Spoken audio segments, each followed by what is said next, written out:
Welcome to Artificially Intelligent Marketing, a weekly podcast where we stay on top of the latest trends, tips, and tools in the world of marketing AI, helping you get the best results from your marketing efforts. Now let's join our hosts, Paul Avery and Martin Broadhurst.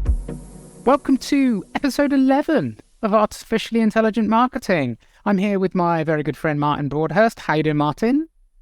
Oh, Paul, it's great to see you. I'm back in the saddle, ready to talk AI on a Friday afternoon. Still doesn't get any better than that, does it? We've got a bunch of really good stories to get through today. As always, we're going to go deep into a few topics. We're going to talk about a company called Causal, who used AI to generate a ton of content for their website and draw in a lot of traffic from search. Fairly controversial in many ways, so we're going to get into that. We're going to talk about some amendments to the proposed amendments to the EU AI Act and what that would mean for both the companies producing tools, but also marketers as users of those tools. And we're going to talk about ChatGPT's plugin rollout to all users. We're also going to hear from an industry colleague of ours, Liam Lally, who's a PPC specialist from Zaddle, who's going to input his expert opinion on the automated PPC debate that we had in last week's episode. So we'll get into that a bit later on. And we're also going to look at Tool of the Week, which this week is going to be the voice generation tool, Jenny. And there's more. We're also going to look at some short snippets from across the worlds of AI and marketing. And we'll do that before we get into everything else. So let's take a look at some of those short snippets. So a couple of quick things then. ChatGPT is launching an iPhone app.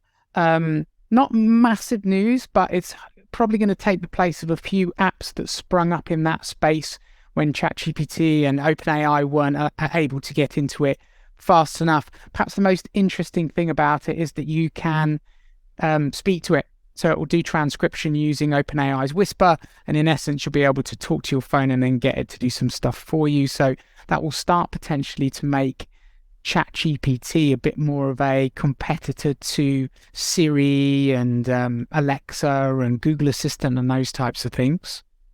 The biggest feature that they introduced in this that I was impressed with is the simple search functionality to be able to search your conversations rather than having to just scroll endlessly through your chat history.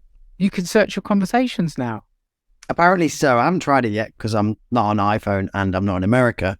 But apparently you can search your conversations. They'll have to bring that to the desktop app, surely. I mean, you would think that's a given, but I would have thought it was a given having it from the off. I guess this ChatGPT interface was developed by about 4 people in an afternoon, from what I understand. So, yeah, we should be amazed with what we have, baby. Yeah, maybe. exactly. But, all right, well, that's good. That'll be. I don't have an iPhone either, so I won't be playing with that anytime soon. But if anybody who listens to the podcast does get to have a play, we'd love to hear what your experiences are. Hit us up on the LinkedIns and the Twitters. Meta is planning to create its own AI chips. So they're joining Google, Microsoft and Amazon in the custom chip game. One assumes because they don't want to have to completely rely on other suppliers like NVIDIA, but also because GPUs, which power a lot of machine learning research and also the final tools that are launched, also run on GPUs, but it's likely that custom chips is going to be better. That is also connected to a story this week in Forbes about just how expensive it is to run these generative AI models in data centers. I think they were projecting that by 2028, the cost of running the models on data centers would be more than $76 billion. So I guess anything you can do to make that better, including custom chips, makes sense. When I saw that Forbes story, mine, I was prompted to think to myself, prompt being the iterative word, that if the product is free or near free, and these data centers are costing billions of dollars to run, then you are the product. So that might be something for us all to remember as we rush to leverage Bard and Bing, especially because they are free at the moment, and even ChatGPT at its relatively low price.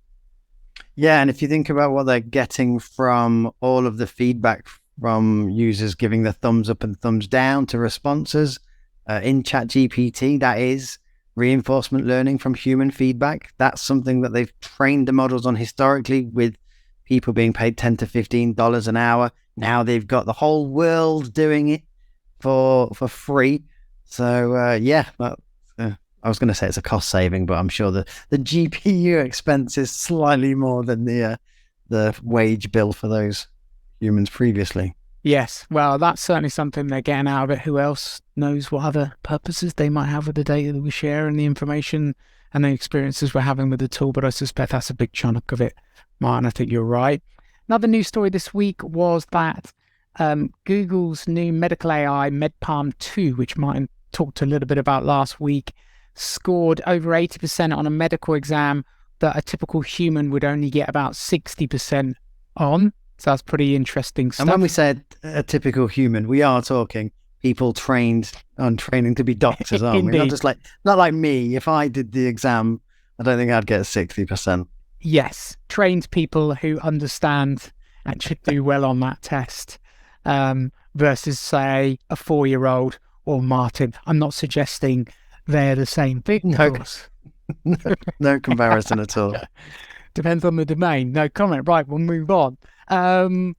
There is a general feeling that we've been sensing around the web that Palm 2, Google's new model, is meaning that Bard is faster and provides better output. So there seems to be a fair bit of chat on the Twitter sphere, and it's certainly been my experience, and I think yours as well, Martin, that it's better than it was. It also has a really cool new export to Gmail or Gdocs button, which I really love, because if you then ask it to draft an email for you, you can click a button and it puts that straight into a new composed message for you in Gmail, which is pretty cool.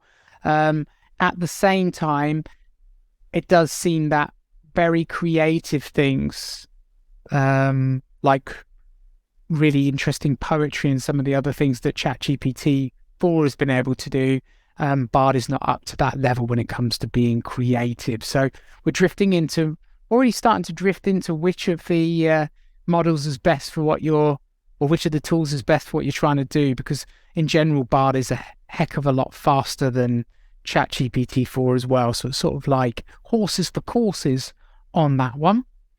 Many of you might have seen that Sam Altman, the CEO of OpenAI, and other industry experts spent 3 hours testifying before the US Senate, and that there was a general consensus that AI needs to be regulated, but it's such a complicated issue, nobody seems to be able to suggest a good mechanism of regulation that everyone thinks would actually work. So we'll all have to keep an eye on that. And then there was a couple of other cool stories. There is a company called Hippocratic AI, which has just received a ton of funding, I think $50 million recently, to develop an AI-driven platform to provide medical advice. So like WebMD, but driven by AI, co-founded by a team of physicians and hospital administrators, Medicare pros, AI researchers, etc. So that's pretty cool. It's got some fairly significant and well-known investors, including Andreessen Horowitz. So that might be something to keep an eye on, especially as the CEO of Hippocratic AI, Munjal Shah, has said that their tool outperforms GPT-4 and Claude in over 100 healthcare certifications. So we've just talked about how good MedPalm 2 is. That would imply Hippocratic AI is even better. So that'll be interesting to see how that plays out. There is another company that raised a ton of cash recently, which is Everseen, who raised $71 million for its computer vision that prevents self-checkout theft. I'm sure we're all used now to being a number of places, for example, supermarkets where we go through the self-checkout, but they have this cool new computer vision tool to make sure that all the things that you're walking around with and that you actually pass them through the checkout, which is pretty interesting. So yeah, I'll be stealing those carrier bags anymore. Yeah, carrier bags, chewing gum. How many carrier bags did you take? None. Yeah. Didn't use any. How many did you use today? Well, it depends. Like, how are you going to work it out? Oh, crumbs. Now you can. So that's some short snippets from around the web this week. Let's jump into this first story then, Martin, because I think it's an interesting one. So a financial modeling SaaS startup called Causal successfully increased their SEO, their traffic from search, to 750,000 visits a month using 100% AI generated content. So what feels like years ago, but is probably mere weeks or maybe a month at best, we talked on the podcast, Martin, about generating content at scale with ChatGPT and other tools, and with the quality of the content, and would Google and other search engines basically penalize you for having AI generated content? And what this would imply is, at least in this case, the answer is no, presumably because it's too hard for them to detect that it's AI generated, or that not that much time has gone by for Google to actually identify it and other search engines and do something about it. The way that they did this is that they identified a bunch of topics with high potential keywords, chose 6 of them, and then created thousands of pages targeting those keywords at scale using a tool called Byword. So that was their strategy. Then they put it all up on a website and did all the usual things to ensure that the website was technically optimized for all the other things that Google and other search engines would expect in order to rank a website on search engine results pages. It's proven to be highly effective so far. And then the key question I think for us to debate here, Martin, is with the success of this approach by Causal, the fact that Byword is a tool that anybody can now go and use to create AI content at scale, presumably. I'm going to put a massive asterisk on that even before we start our debate, is will there now be a race on for brands to try and generate as much content as possible and throw it up on their websites to see if they can reproduce what Causal did? So what's your thought on this story, Martin? I think the race started a while ago, and this is just one of the first examples that we're likely to see in the coming months. From reading the case study, I think they chose a few interesting approaches. It looks like they did kind of glossary index pages that then linked out to subtopics and so on. So there was a bit of thought into how to structure the content, at least. And I think, if we go back to the question that or the idea that the search engines haven't yet discovered or found a way of identifying this as AI content. I think Google have been quite clear so far is that they don't really care as long as the content is helpful and relevant. So if it's passing some authority check, and if we look at the kind of tools out there, I say authority, kind of relevance or topic depth, they have their sentiment analysis and semantic frameworks sentiment analysis is completely the wrong phrase there. That kind of semantic graph that says, okay, these are the topics, if you want to rank for this thing, these are the topics you've got to be talking about to be an authority on this. Clearly, Causal have done their research there, hence identifying those topics in the first place. Is this going to work for other people? Absolutely. I think if you've got the resources to invest in this, and it sounds like you don't need particularly deep pockets, you just need a bit of time to run the AIs and do a bit of the research up front and then post it into WordPress or wherever, you will see big results. Will it last in the long term? That's the question. It strikes me that this is there is a limited window to make hay here. And that, I think, comes from 2 observations. One is that everybody's going to be doing this, therefore Google will find other ways of ranking or finding signals. We know that Google has the EAT, expertise, authority, trustworthiness, but they've also included experience in that. So it's now experience, expertise, authority, and trustworthiness. And the experience is looking for real people that have real credibility in this space. So things like podcasts and videos and speaking events and published papers, these are all going to make a difference, and you can't do that at scale. So that's going to become increasingly important. And the second thing is, there's a general question about how important SEO, or how impactful SEO is going to be. With that demo that we saw at Google AI, where quite literally the generative AI big green box on the Google search page just pushed away the organic search results as if to say, you're no longer relevant.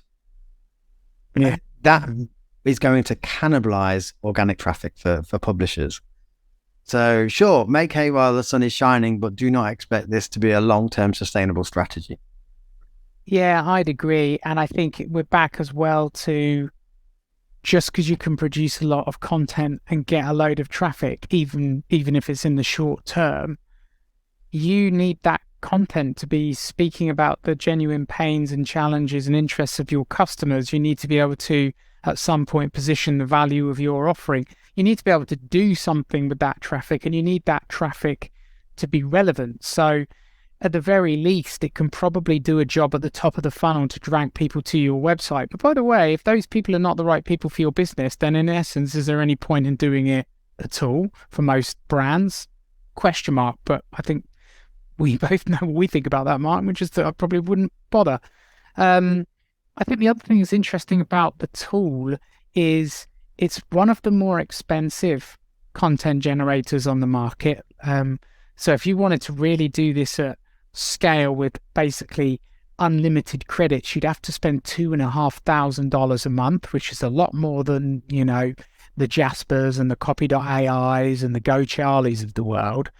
And one of the things that actually lists in its monthly plans as a feature is detector evasion.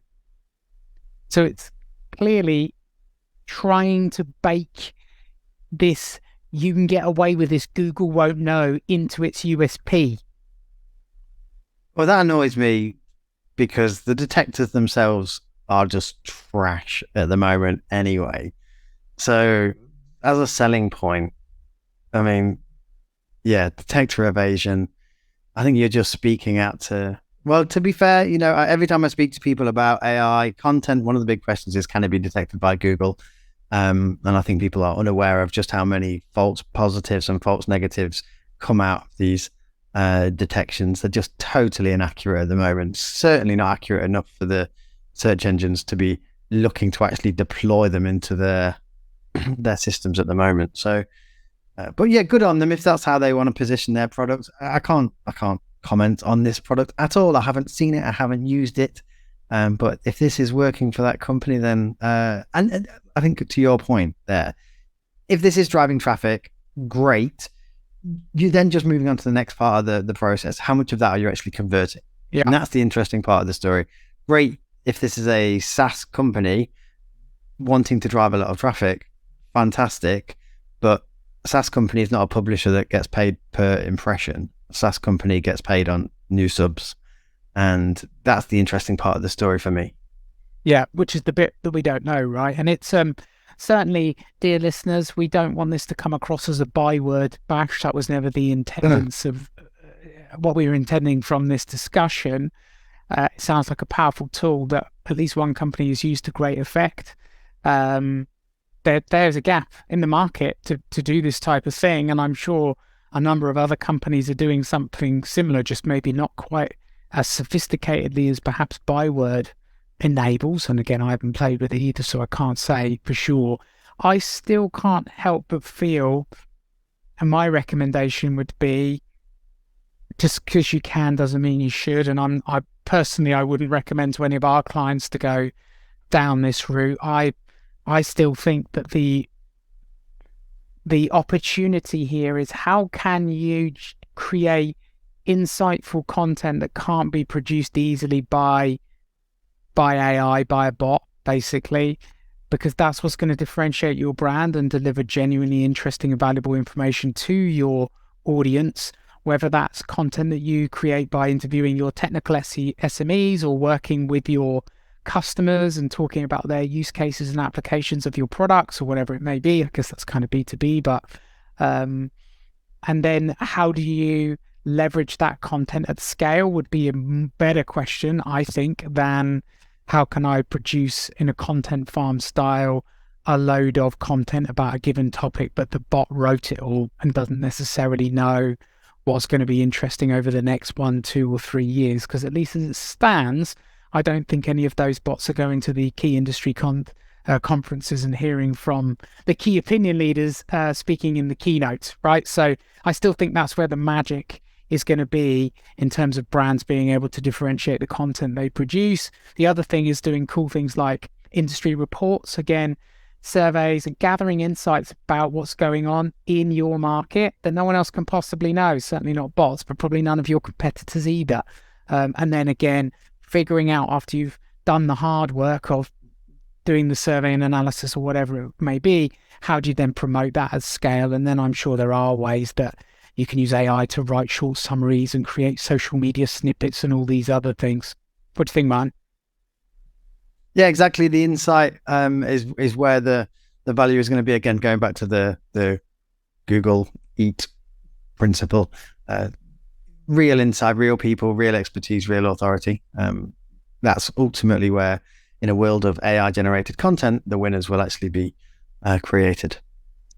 Yes, I agree. Right, let's move on to our next story. Let's talk about this AI Act amendment within the EU that's proposed, we should be clear, not passed. Tell us about this, man. Yeah, so at the end of last week, 2 European Parliament committees published the latest version of the EU AI Act, which we have discussed a few times in recent episodes. And there were some big amendments, really, because they'd received a lot of feedback from the industry and from the community at large. And there were, I would say, 4 main takeaways. There's a really good article that we'll pop in the show notes from Lexology, which has done top 10 takeaways, which we'll make sure we share. But in terms of I think the key implications that business owners and marketers in the EU need to be aware of. First of all, that there are higher costs and obligations for companies developing or using AI in the EU. These obligations in terms of reporting and disclosures are going to be increased. And in fact, actually, the penalties for kind of non-compliance are actually greater than GDPR. So the GDPR data breach and non-compliance fines were up to 4% of global annual turnover. This was 4%. This was 6%, and I think it's being increased to 7%. I understand. So, the costs are quite big. There's a new definition of AI in there. So the EU has adopted the OECD definition of AI, which is very much more focused on machine learning and deep learning networks. It was previously a somewhat overly broad range of software applications that were falling under the umbrella of AI, which software developers were not too pleased with, as you can well imagine. One thing that is new is that they've really increased the rights for EU consumers.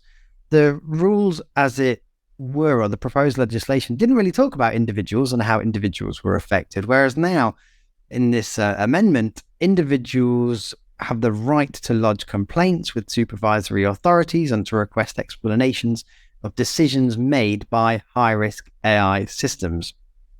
That's a key part of this legislation as well. The EU is taking a risk-based approach to regulation. So they're basically saying, we are going to regulate AI systems based on the level of harm that they could cause.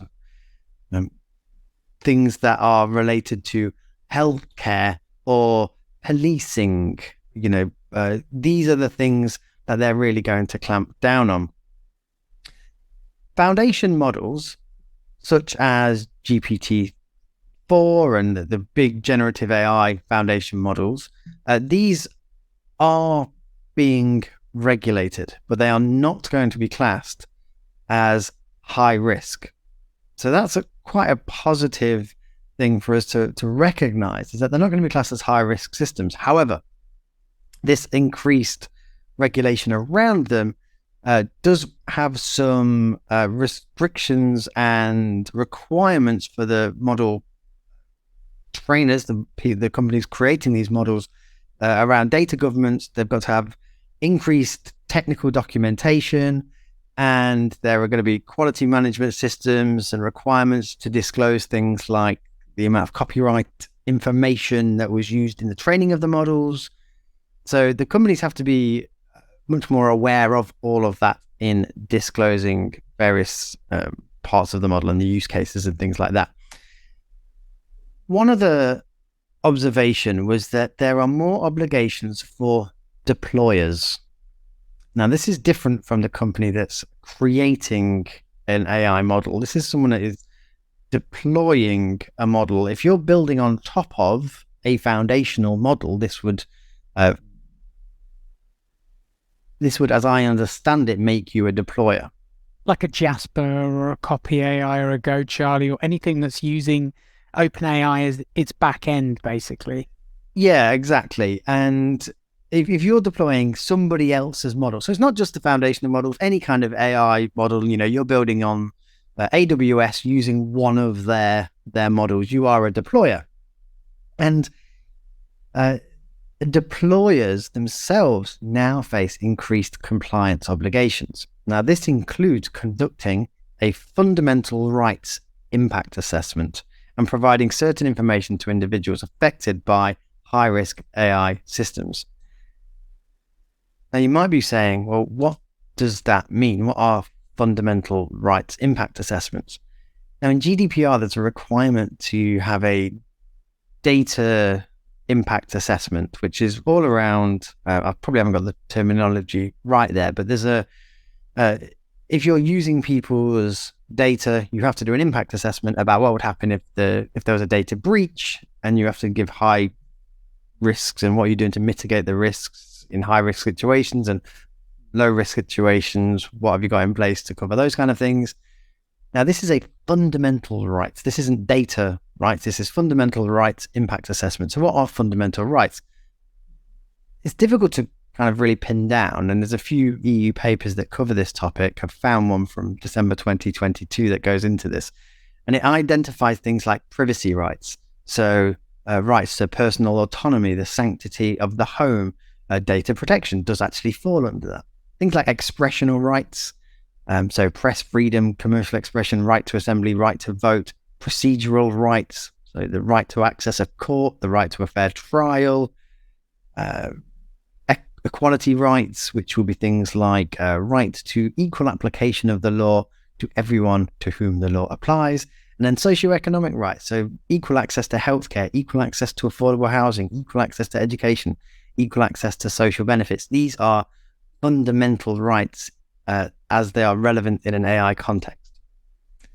So you, as an organization that is thinking of deploying any AI in your product, has to be aware of that. And you have to think about, you're going to have to start thinking about a fundamental rights impact assessment. Because if your product might be used for insurance, let's say you're doing healthcare insurance and it's assessing risk, that's going to be quite a high risk deployment of AI. If you're using generative AI, if you're Jasper, for instance, and you've got your OpenAI and various other models powering your product, and your product helps people write better subject lines for email marketing and things like that, that's relatively low risk, isn't it? The fundamental rights impact is going to be very low. You're not probably going to have to create an extensive report on that. So yeah, I think that's a big consideration for business owners and marketers building with AI. Generally speaking, I think this is it's a good thing. This is the world's first piece of AI regulation. And as you mentioned, Sam Altman has been at the Senate this week speaking to the senators in the US about AI regulation. The EU is now actually kind of leading the way. What are your thoughts on this? Yeah, it's an interesting one. Firstly, I'm glad I have you here, Martin, because when these changes are made, my brain struggles with all of the ins and outs of what this information means. So hopefully this, I'm sure, is very useful for all our listeners, but it's even just useful for me to hear you describe it, because then I understand it better. I think as a marketer, I can see a lot of products and services getting AI augmented. And so product managers and marketers need to be aware of what's going on inside their products. Even if it's for things like crisis comms, right? If you're in a comms team and you need to have a plan in place for how you're going to deal with any issues that come up with how your AI-driven tool is now no longer meeting the requirements of this legislation, assuming it goes through. I think more broadly, if I'm a marketer, one of the key questions I'm asking myself and one of the key questions I field is, what tools should we use? How should we roll them out? That type of thing. I think it's a really difficult question to answer. We've talked about it many times on the podcast, and it's a temptation to wait for big companies to just roll out broad tools like Google in its workplace, and its apps like Google Docs and Gmail, etc., and Microsoft Copilot, just because there's a sort of trust you have in those organizations that it's going to make it easy to roll out and train. But if not, you're investing in tools that you have to embed in your organization, you have to make them a part of your processes, you have to train your team on them. And then what if this legislation impacts one of your suppliers in a way that means that they can no longer provide the tool? Or they can, but the costs of meeting the requirements of this and other legislation quadruples the cost of it, right? Or the functionality changes because there's certain aspects of the tool that they just can't even offer anymore until this stuff is figured out. So there's a bit of a wait and see mindset that I see a lot of people starting to take in terms of crumbs. I want to start rolling some of these tools out in my organization, but what if some of those things happen? And of course, it's legislation like these that could kickstart shutdowns and pauses and functionality changes and etc. We're already seeing the EU's moves in this domain have an impact, right? So Bard, for instance, has different functionality in the rest of the world than it does in the EU. And it has been speculated that this is a bit of a, FU to the EU from FU, Google. EU. To say that, we're bringing out this cool new tech and you can't have it because we can't make it comply with your products, and, you're going to be left wanting. Whether that is the case or not, who knows? But there is functionality. The plugins that you get in Bard in the US and the rest of the world are not available to people in the EU at the moment. Just for clarity, the plugins in Bard or the plugins in ChatGPT? Plugins in Bard. Plugins in Bard. Yeah, okay, the extensions in Bard. Yeah. Cool. I know that there's when I say plugins, the extensions, the additional features. Yeah, there's some extended capabilities. And you just can't get them. Yeah. I'd noticed that as well and saw some stories. Attached to this as well is just thinking about, as a marketer or as a business owner, as anybody working in this space, one thing to be aware of is they have reduced the time for compliance. There was originally a 3-year timescale to implement this, which companies were saying was already too short, and they've reduced it from 3 years to 2 years.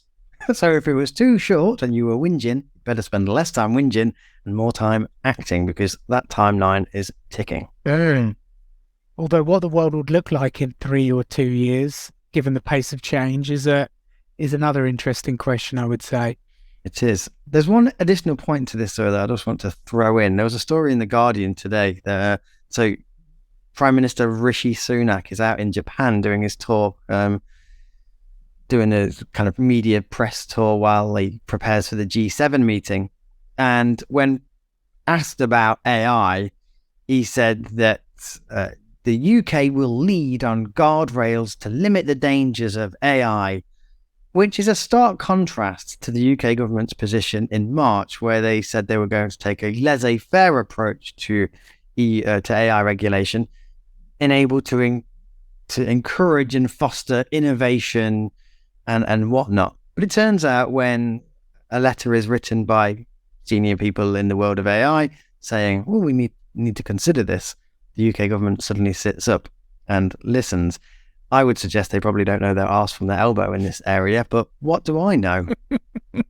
They certainly seem a little confused depending on who you ask, I guess. But I'm sure we'll see how that plays out over time.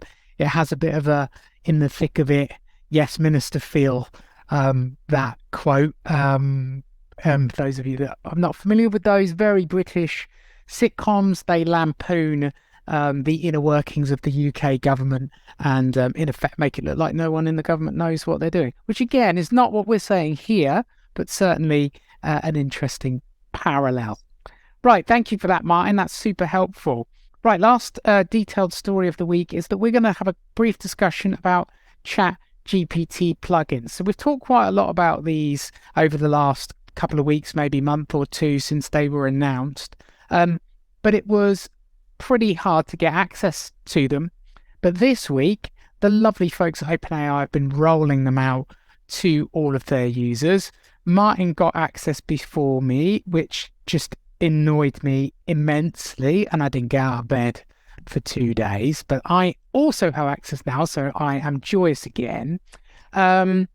If you are interested in having a play with these, you can access them if you have ChatGPT. I'm guessing you have to have Plus. We've both got Plus, Martin, yeah? It does require Plus, yeah. Yeah, I figured it might. So if you've got Plus, you can go into your settings and you'll see some new options in there that allow you to turn on the plugins beta, and then you'll be able to start leveraging the plugins when you're searching. It changes the way that you select the model you're using at the top, and that's where you can add the plugins. There are, I think, nearly 100 from my quick scan through of plugins with lots of different use cases at this point that you can have a play with. We did see a really interesting article from the folks over at AI Marketing School, where they actually took us through 3 really cool use cases using ChatGPT plugins for marketing. So just to briefly describe what they talked about in their newsletter, which is well worth signing up to, they used the plugin called Video Insights to be able to turn videos into articles. So you have to install the Video Insights plugin, and then you can go to YouTube, you can search for videos on a particular topic, and then you can paste the URLs of those videos, and it doesn't have to be one, it can be multiple ones, and then ask ChatGPT to write a blog post or an article, some sort of summary based on what the tool is able to pull out of those videos. And as the team say, it's not perfect, but it can give you a pretty decent first draft. And some ideas they suggest are things like turning a webinar into articles, social media posts, and those types of things. They make a note, and we would massively second this. I think this is true of anything you do with generative AI. Double check the outputs, make sure it hasn't hallucinated in the middle of what it was doing, make sure it hasn't pulled in some materials from elsewhere that you didn't want it to pull in, and all that good stuff. The second use case they talk about, which is pretty cool, is connecting it with Zapier, which basically allows you to connect ChatGPT to any other app. So it's a bit like for Zapier users, Zapier is the great connector, right? It allows you to have a piece of data that's in one app trigger an action in another app. So an example might be when a new contact it appears in my CRM, add their details to a row in a Google Sheet, as an example. But now, with ChatGPT, you can access Zapier's capabilities within the interface. So as they say in the newsletter, you can create emails or Slack messages and send them straight without leaving the interface. You can send data directly from ChatGPT to other tools like Google Sheets and Notion and those types of things. And you can push things like if you're doing a brainstorm and asking ChatGPT for headline ideas or article outlines, those types of things, you can push them straight into a Google Doc. So that's pretty interesting. I think people will have to figure out where that really saves them time versus just like copy pasting stuff over themselves. But I think it's a pretty interesting one. And then the last one that I think I probably like the most and definitely want to go and have a play with is the Web Pilot plugin. So in this, they give an example of how you could use it to SEO optimize your content by, in essence, getting it to create an SEO strategy to outrank your competitors. So in the example that they gave, they asked it to scrape the top 5 search engine results for the keyword using AI for marketing and give me a detailed SEO strategy to help me outcompete them.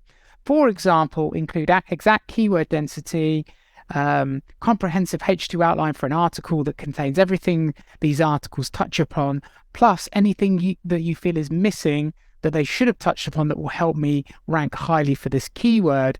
And it's too long and laborious for me to read the output to you, but it's pretty darn impressive in terms of touching on the suggested keyword density, suggesting a really effective outline for the article, highlighting a few gaps that the top ranking pages don't focus on.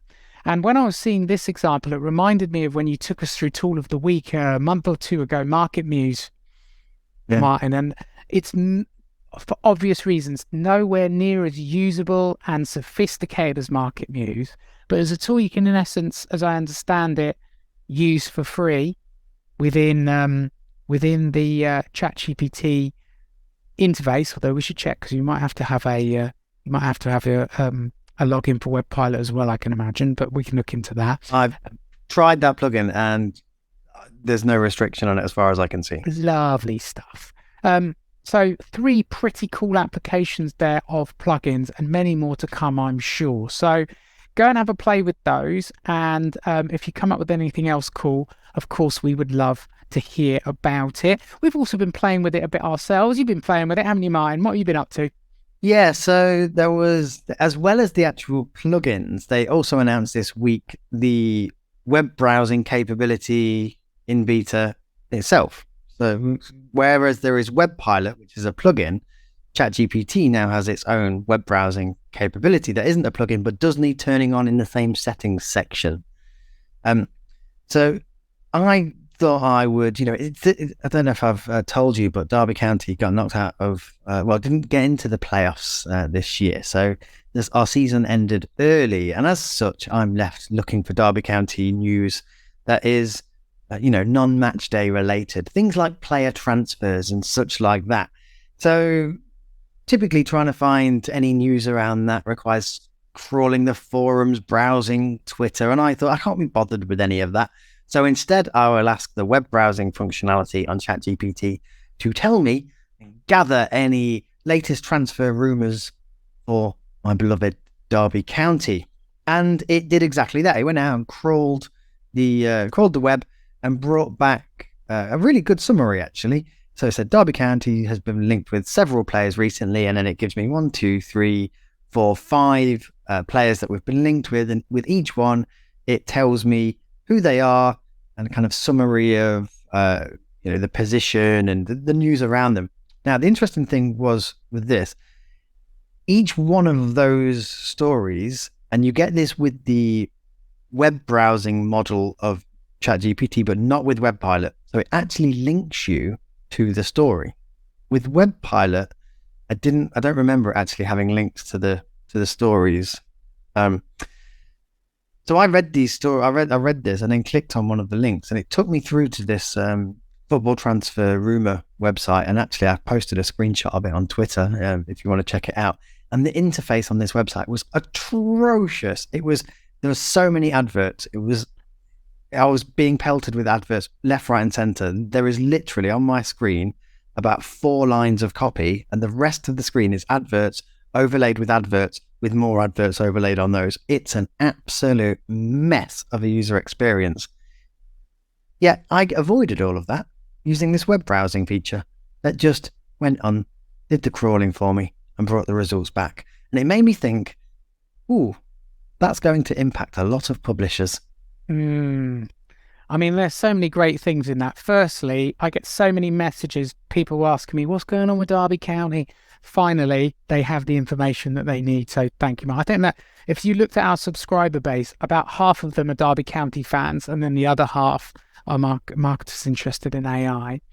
The other thing is, I suspect these tools may still be somewhat prone to hallucination. I think it's unlikely that you're going to be signing Messi and Ronaldo. I know that's what it said in the output, Martin, but you should definitely double check the sources on those.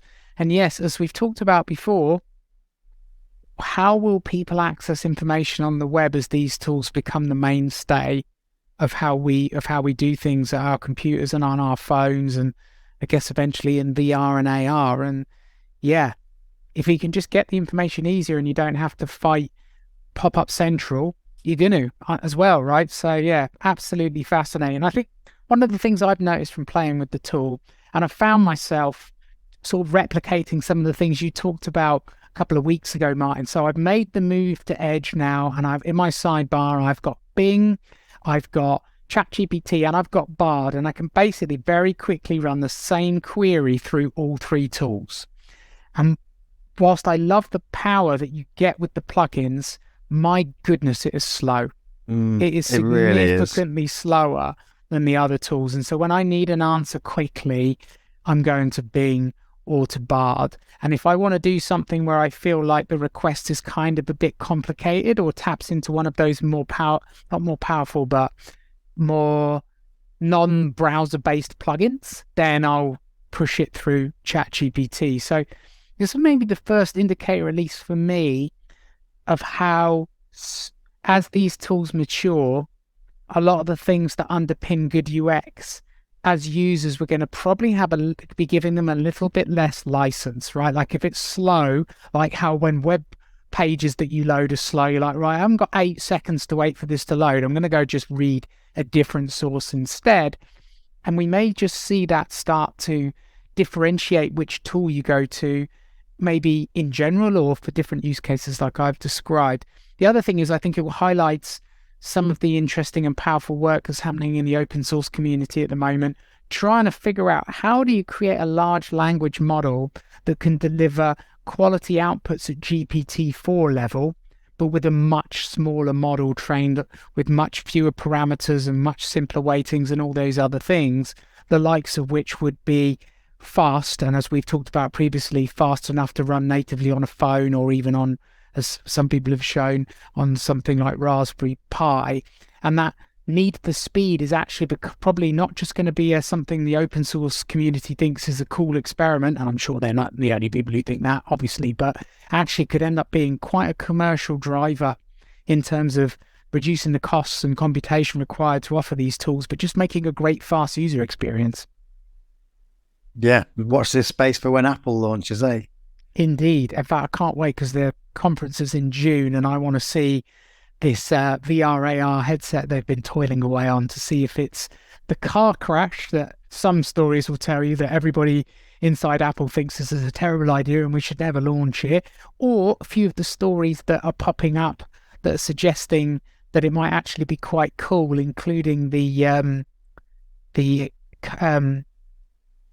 founder of Oculus, who went on Twitter and basically implied it's absolutely awesome. So, can't wait to see. Anyway, I digress, and we need to respect our lovely list this time, so we'll move on. Last couple of bits and pieces then, everyone. First of all, we are going to hear from, as I talked about at the beginning, Liam Lally, who is a PPC expert. For those of you who haven't listened to last week's episode yet, we were talking, Martin and I, about Meta releasing some AI-enabled tools to help advertisers get better results and create new ad formats automatically and all this type of stuff. And that got us into a discussion about the pros and cons of using automation in your pay-per-click advertising strategy and the different perspectives that people have in the market, especially PPC specialists, about the power of AI versus an automation versus actually those tools just being something that Google and Meta can use to get you to spend more money, basically. So we had a really good debate about that. And then we invited other experts who probably know more about it than we do to share their thoughts. And that is what Liam did. So we're going to go to Liam in a minute. I think Martin and I were left with the idea that automation could be powerful, but only in the hands of an expert, and that human in the loop and someone managing this process was critical. And then I think Liam's done a really fantastic job of giving us some deeper insights there and really giving us a feel for where he feels automation sits and what to watch out for. So over to you, Liam. Hi, it's Liam from Saddle. I'm a PPC manager. I was listening to your discussion about the algorithmic ad managers. I think you were talking about Performance Max and Advantage Plus, and I thought I would just chip in because I've got quite a few thoughts on this one. So, with regards to Performance Max, I think it was, I can't remember, it wasn't the thing that mentioned they thought it was the future of advertising for some businesses. I think one of the issues that some of us have got that have been doing this is that there is no denying that sometimes we turn a shopping campaign into a Performance Max campaign. In the same way as previously we would have gone from a shopping campaign to what used to be called a smart shopping campaign, and they will perform well. Not all of them, but I think I think my caveat with some of this is the data. You have to have a huge amount of data for this to work out really well. And I think some of the people that kind of get on and say this is what you should be doing all the time, and you should be auto-applying all recommendations given to you by all of these platforms. I think if you're a huge brand with huge budgets, I think you can get away with it because I think that data is collected quicker. I think for SMEs and smaller businesses, I think that there has to be more hesitation over that, and I'll come on to that in a second.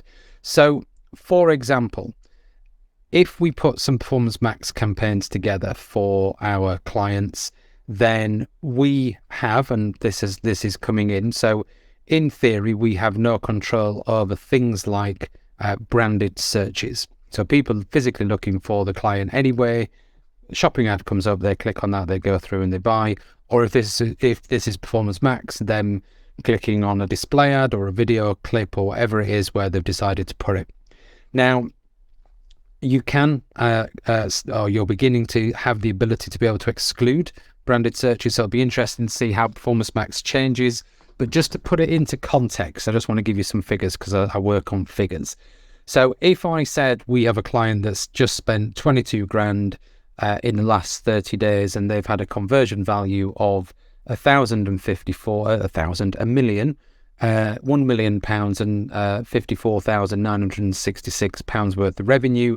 That sounds amazing. It is amazing. It's fantastic.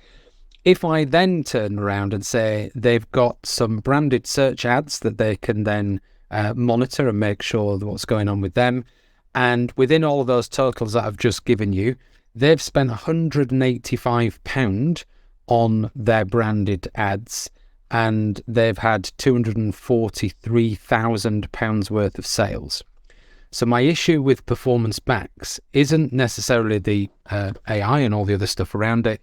It's the fact that so much is hidden and we're not able to actually see what impact those, because if you think of some of those other campaigns, we've then got every single campaign could be looking like it's amazing because it's actually triggering for branded. And when you look at those kind of figures, then it's very easy to see how the final results can be warped.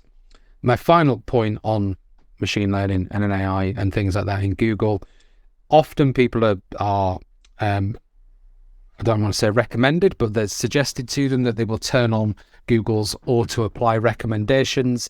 And when I have seen companies do this, generally everything goes south. Now, again, I think some of this is down to huge amounts of data. I think some of this could be down to setup a little bit. But actually, if I look at some of the campaigns we've run across multiple clients, so we're talking 100 plus clients, when we've implemented some of the automated smart bidding, as they would call it, it's done the polar opposite of what you wanted it to do, and the response that we've got back has been, oh, you should let it run for longer. And I think one of the issues for a lot of SMEs is we don't have budgets to be able to run something for 6 months to see if it works. It tends to be far shorter periods. So does Performance Max work? Yes, certainly looks like it works in some cases. I've also had clients where it hasn't worked at all. It seems to go downhill very quickly when it hasn't got enough conversions coming through. So I've seen campaigns literally fall off a cliff and take 3 months to get back online. with it all, I'm worried about the transparency of it, and therefore we've always had the transparency. And I think when you look at PMAX for Google, if you look at Advantage Plus to an extent for Facebook, then we're getting to a point where we're getting less and less visibility. And with less and less visibility, that worries me. So a really big thanks there to you, Liam, for sharing that with us. If you're a listener to the podcast and we touch on a topic that you're an expert in or something that you're passionate about and you want to come on, please let us know. We'd love to have you on. You can come in and join our conversation like me and Martin are having today. You can record an audio snippet and send it to us, however you want to do it. We would love to hear from you. Right, last little bit. We're going to look at Tool of the Week. And Tool of the Week this week is Jenny. And Martin, you've been having a play with this voice generation tool. Tell us what you've learned. So Jenny is a tool from a company called Lovo, L-O-V-O, Lovo.ai. And it is, as you've suggested, a voice generation tool, hence the name Jenny. Jenny is in generative, so it's Genny. And it's a really interesting interface. When you see it for the first time, you go, oh, wow, this is a proper audio editing system. Now, the way that it works is that you can input your text from a script. It breaks it down into paragraphs for you. And then you can go through your script, selecting each section and assigning one of the voices to it. And there are many, many voices to choose from, more than I care to count, actually. And you've got voices from all over the world, and they're tagged by things like English American, English GB. Then they've got things like young adult, education, entertainment, marketing. All these different use cases are in the mix. If you want something from a global, or if you want a global voice, international voice, you've got that as well. You can actually look at different languages, everything from Afrikaans right down to Welsh and Zulu and Uzbek and everything in between. You can choose the age range of the speaker. So it's got a lot of customization in there. In fact, you can even customize things like pronunciation. So if there's a word that is written in your script but just sounds weird when you generate it, you can actually type in a new pronunciation for that word, and then every time the word appears in the script, the AI will know to say it in the correct way. There's more controls in this as well. So we were playing around, and you can touch on things like emphasis on a particular word. You can increase the speed at which one of the sentences or paragraphs is spoken, and you can even change the pitch as well. And the good thing is that you can actually do it with multiple speakers. So you don't just have to have one speaker throughout, just creating one voice. So you can run it as a dialogue as well, which makes it quite a powerful tool to play with, actually. It's not just very kind of static, one tone, one voiceover, which I think there's quite a few tools out there that will do one single voice if you give it some text. I think this is a real differentiator. In fact, the audio editing on here will allow you to add sound effects and background tracks as well. So it does have some more powerful audio editing capabilities beyond that as well. In terms of use cases, you can use it for anything like podcasts, for instance. I imagine podcasters might want to do audio intros and outros and things like that. I've had the subscription to this for a while. I don't really use it that often, but I was reminded of it when I went to a client's offices the other day, and someone in the office mentioned that they needed to re-record the telephone message on their, press 1 for such and such, press 2 for such and such. Apparently there were some new options or something. They needed to re-record it, and it was one of those where no one in the office wanted to do it. Everyone was like, I'm not really got the voice for it. And I thought, oh, you could use this tool, and I showed off Jenny to them for that particular use case. So we've actually got an example of it. Hopefully this comes through okay. I'm sure it will, because if it doesn't work in this live presentation version, Paul will edit it in, I'm sure. But this is a version, it's about a minute long, where I got Google's Bard to write a script talking about generative AI and audio generative AI specifically. And we're going to hear that in two different voices now. Hello, everyone. My name is Bard, and I'm a large language model from Google AI. I am here today to talk to you about generative AI, and specifically about audio generation. Generative AI is a type of artificial intelligence that can create new content, such as text, images, and music. Audio generation is a specific type of generative AI that can create new audio content. Audio generation can be used for a variety of purposes, such as creating music, audiobooks, and podcasts. Really interesting stuff there, Martin. Compared to some of the other tools we've played with, some of the cadence of speech is so much more natural. When the second speaker says text, images, and music, right? Which is much more like a human would say, like a human presenter on a radio show versus like text, images, and music without any sort of variance. And yet, in the next sentence, she says generative AI in a slightly weird way that a human would never do. So we're getting so much closer to something that sounds straight off the bat like a human could have done it, with just a few more, still a couple of telltales in there that it's AI generated. Yeah, and I would say actually in Jenny's defense there, we knocked this up in seconds, and you can edit the script to get those little details just right. You know, this was basically zero editing. So we could change the pronunciation of AI. We could add a pause. There are quite, like I say, some quite impressive bits of fine-tuning control on there. Pretty cool. Yeah, I think as regular listeners will know, when we put together the podcast, we had the intros and the outros generated by AI. So the lovely person who speaks at the beginning and at the end is not a real person, I'm afraid. But we had very little control in the tool we used at the time. I can't even remember what it was, to control cadence and how it was pronounced. So this is a really interesting step in terms of greater sophistication. I can see that being super valuable when you really want to invest quite a lot of time and effort into getting it just right. And hopefully the tools will get better at predicting what sort of changes someone would make in order to get that effect. If you were going to do this at scale and you're just creating quite a lot of content, like if you wanted someone to narrate every one of your blog posts on your website so that those who were visually impaired could listen to them, or if people who were on the go wanted to listen to your content instead of read it, I'm sure that you probably wouldn't get the ROI of going through and absolutely making sure every single one of those was on the nose. But actually can still do a pretty good job regardless, and certainly very legible is the wrong word, I guess. Very easy to understand. There's no parts there where you didn't really realize what the person was saying. And I've got an ebook reader on my phone that has a text-to-speech synthesis built into it that just used the standard Google or Samsung one. And you can't really listen to a book like it's an audio book, right? It's a bit jarring. And every now and again, you can't quite understand because two sentences get smashed together or a word gets completely mispronounced.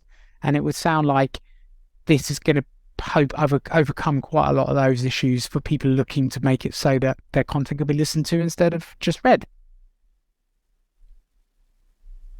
Cool.